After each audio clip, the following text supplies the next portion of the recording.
guys! So, nandito na tayo sa my kitchen at ako ay magluluto. First is, nagsasaing muna ako ng kanin bago tayo magluto ng chicken curry. Kasi, mas mabilis maluto ito. So, ito ang ginagamit kong saingan guys. Ilalagay mo lang siya rito. So, tansya-tansya lang siya guys, no? Dahil sa mahilig ako sa kanin, lagyan natin siya dito. Ito pa yung lagyan ng kanin namin guys. Ang ganda niya. Tara. Kasi nasira yung rice cooker guys. Nasira siya. So, ito ang ginagamit ko. Pagkatapos yan guys is hugasan natin ang rice.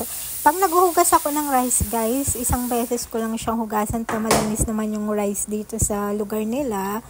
Pero before guys, nakakabili ako ng mga bigas na may mga insect ba. Pero itong nabili naming rice is malinis na siya. So, ayan lang, hugas lang siya.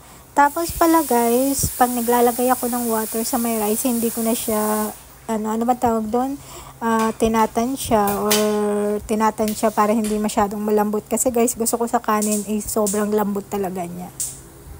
Pagkatapos yan guys, ito yung chicken na gagamitin ko. Wala siyang bones guys. Breast lang siya. Breast ba or ano? Hindi ko alam, basta wala siyang buto. At yan, hinihiwa-hiwa ko na siya ng maninipis lang.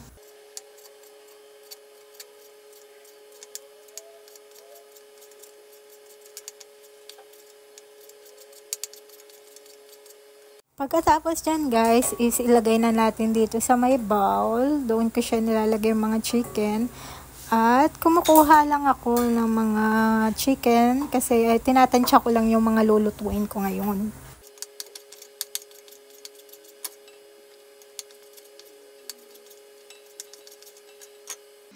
Pagkatapos yan guys is magtatansya rin tayo ng mga taste.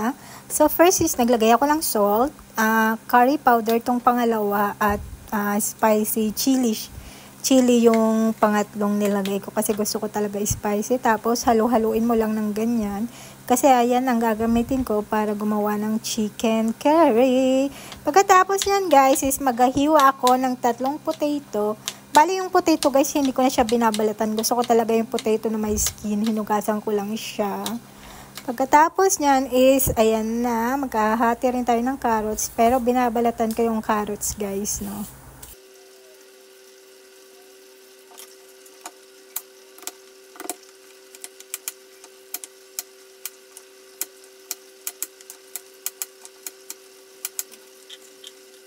Pagkatapos yan guys, naglagay na ako ng mantika sa may kawali. So mainit na siya at ilalagay ko na ang carrots at saka potato. Ito muna yung una kong ginagawa guys, nung pinapalambot ko siya. Or hindi siya talagang sobrang lambot to. So siya muna yung iniluluto ko para pag niluto ko siya. And the next na kasama yung mga chicken is hindi na siya sobrang lambot na katulad ng marshmallow. Pagkatapos yan guys is magbabalat na tayo ng bawang.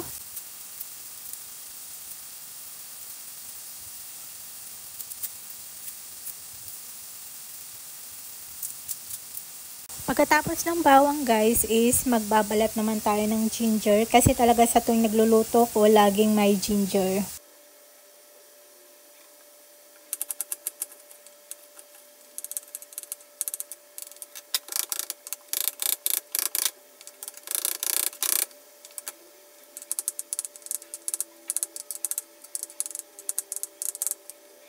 Pagkatapos naman guys is magbabalat tayo ng sibuyas.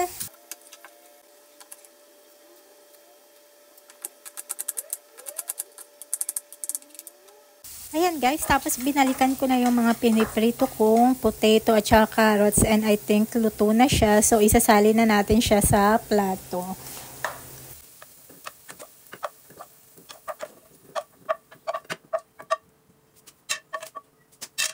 Tapos nung nasalin ko na siya is igigisa ko na yung sibuyas, bawang at ginger.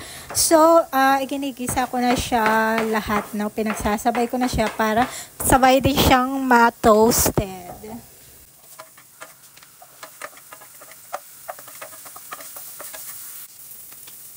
Pagkatapos guys, pag nag-color brown na yung sibuyas, bawang at ginger is ilalagay na natin ang chicken.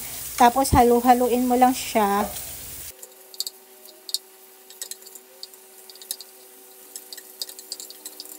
Tapos yan guys is naglalagay din ako ng panglasa, which is naglalagay ako ng asin.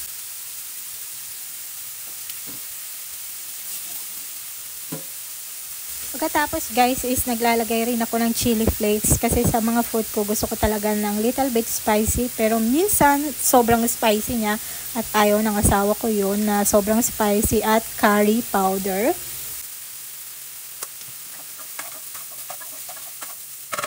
Pagkatapos yan guys is maglalagay naman tayo ng tubig. So yung tubig guys is tansya-tansya lang yan.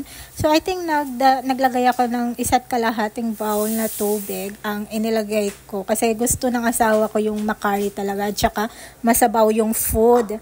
Pagkatapos yan guys is haluin mo lang siya at takpan mo na. Antayin mo na lang maluto.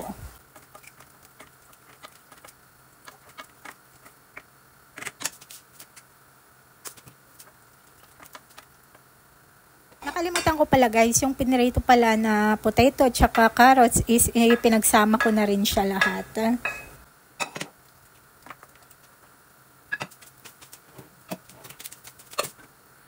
So ayan guys, tapos is binalikan ko ng aking niluluto at kumukulo na po siya.